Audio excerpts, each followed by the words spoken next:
శివ పార్వతులేమో ఈ దంపతులనిపించాలి, ప్రతి సంసారంలోనూ మా కథలే వినిపించాలి.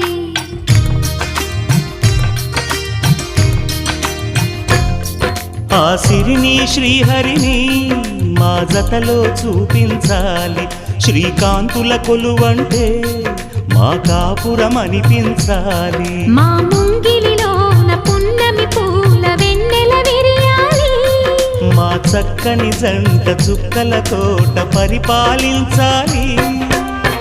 కలలో ఇలలో ఏ కన్నెకి ఇలాంటి పతి రాడనిపించే వరుణ్ణే వరముగ ఇవ్వండి, కని విని ఎరుగని వేడుకతో వివాహం జరిపి